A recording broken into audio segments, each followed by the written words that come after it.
Oftentimes, when we buy clothing, we don't think about the future impacts they will have. We enter our cart information without a second thought. We see trends on social media and with family. We feel the need to replicate them.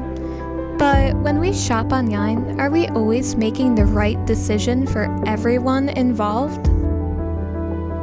Could we make smarter financial decisions with the environment in mind? And in the process, could we make a positive impact on workers' rights? Could we stop child labor? In this short documentary, I am focusing on the cost of fast fashion. My name is Sarah Ackerson, and I will be addressing the truth behind the textile industry. I will focus primarily on the environmental impacts, but also how those environmental impacts affect the human race as a whole. I will offer two alternatives with pros and cons that will aid in the fight against high-waist clothing trends. Making clothing is a laborious process, and yet companies need to produce this clothing at a higher rate than ever before. At first thought, we may assume that this rate could be attributed to higher populations, but that isn't entirely true. The answer actually lies in poverty. According to a study by the EIU, global cost of living has increased by a staggering 8% in 2022. This means that people across the world are struggling to live in a way that they can easily afford. Money is being directed towards survivalist needs. People who suffer food insecurity and the housing crisis are less likely to consider where they are buying from, only that it is affordable. Fast fashion is exactly that: cheap, affordable, and easily available. So, why should we stop?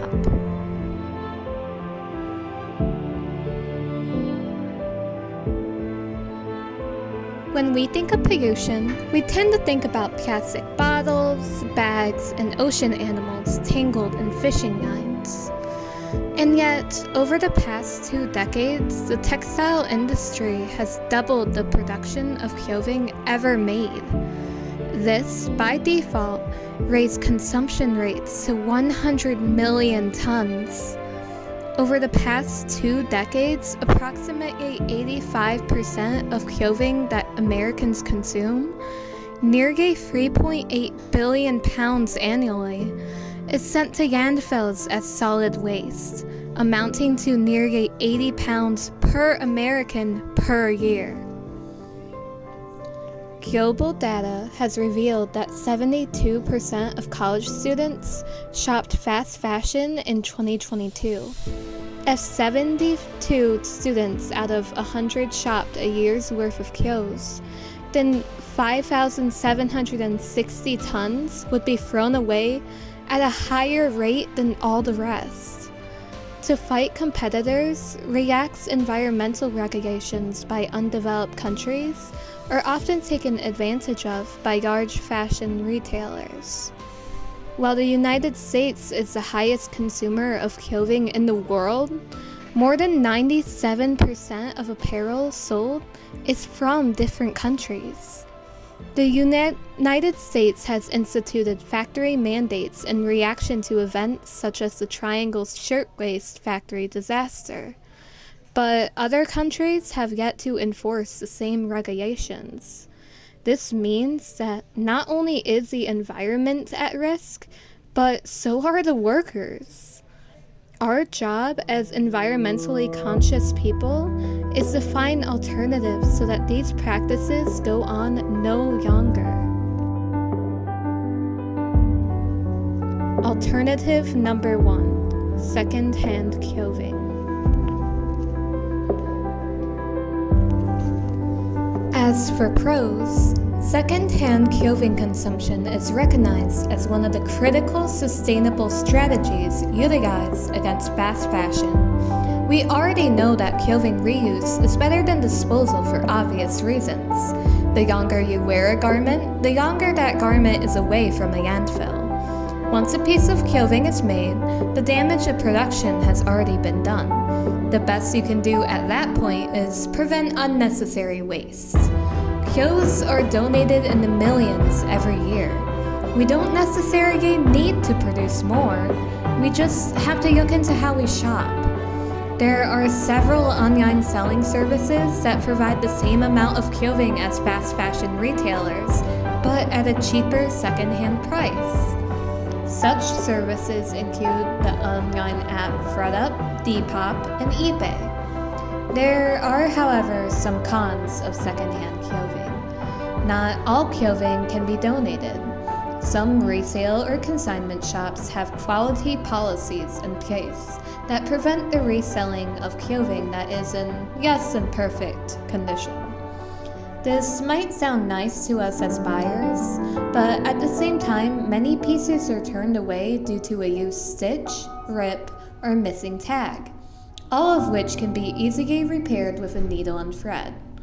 You are also less likely to find clothing in your style. Fashion is constantly changing, so you won't always be able to wear the same styles as your peers. However, Depop is especially known for being a wonderful source for the reuse of fast fashion, with many sellers offering extremely cheap prices for their now fast fashion-free lifestyles.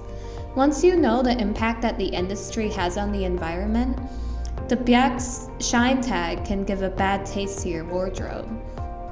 Many environmentalists feel uncomfortable with the idea of wearing fast fashion again at all. Alternative number 2, sustainable fashion designers.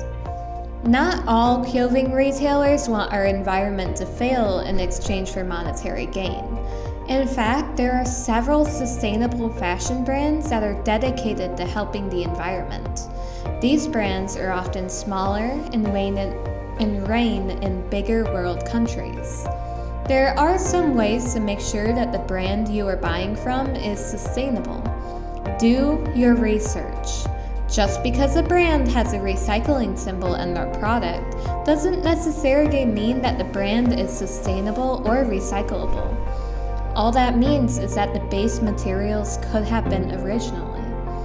Focus on smaller businesses, or one purchase from a smaller artist could change someone's life for the better. However, there are some issues when it comes to this alternative.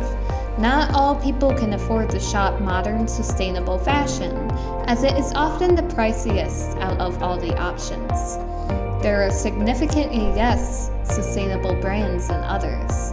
Some clothes sell out quicker than others, and the labor is slower. You may have to wait months at a time. Now it's your turn to choose. You are accountable for how you spend your time and money. Will you shop with the environment in mind, or just yourself?